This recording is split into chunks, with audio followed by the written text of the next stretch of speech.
Mesdames, Messieurs, bonjour, bienvenue à ce nouveau numéro de la chronique éducation et formation. C'est fait, est-on tenté de dire, les élèves sénégalais n'attendront plus le collège pour commencer l'apprentissage de l'anglais. Le gouvernement a officiellement introduit l'enseignement de cette langue dès le préscolaire et l'élémentaire. C'était le 14 janvier dernier. L'objectif, semble-t-il, est d'améliorer la compétitivité internationale des élèves sénégalais et de favoriser leur ouverture sur le monde.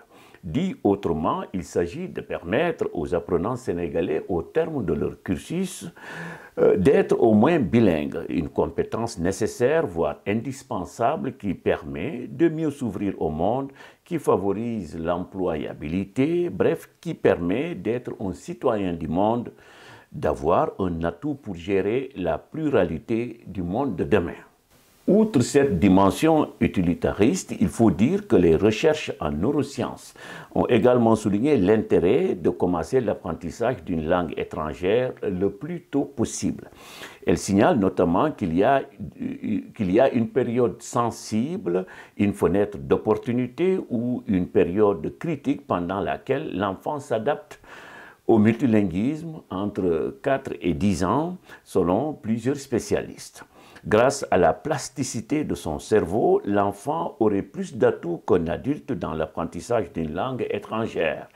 Les recherches sur le bilinguisme précoce ont montré qu'il s'agissait d'une situation doublement favorable pour l'enfant sur le plan des acquisitions langagières et sur le plan de son développement cognitif général.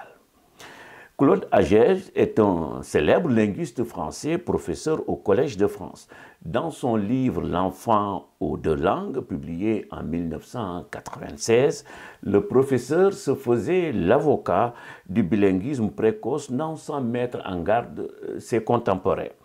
Les unilingues de l'Europe de demain risquent d'apparaître comme des sinistrés de la parole. N'importe quel enfant du monde peut être mis en situation de bilinguisme si les conditions s'avèrent favorables. Les langues ne doivent pas être des matières parmi d'autres, mais des outils de communication dans lesquels peuvent s'exprimer toutes les disciplines. Les enfants ont une appétence particulière pour toute autre expression. À l'heure actuelle, par peur du surmenage, leurs capacités mentales sont sous-exploités.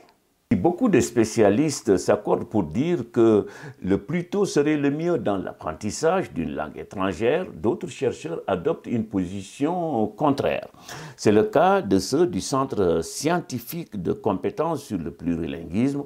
C'est en Suisse. Leur étude avait révélé que l'enseignement précoce à l'école n'était pas plus efficace qu'un apprentissage plus tardif. Elle fait savoir que dans les mêmes conditions d'enseignement, les élèves plus âgés apprennent même une seconde langue plus vite que les plus jeunes.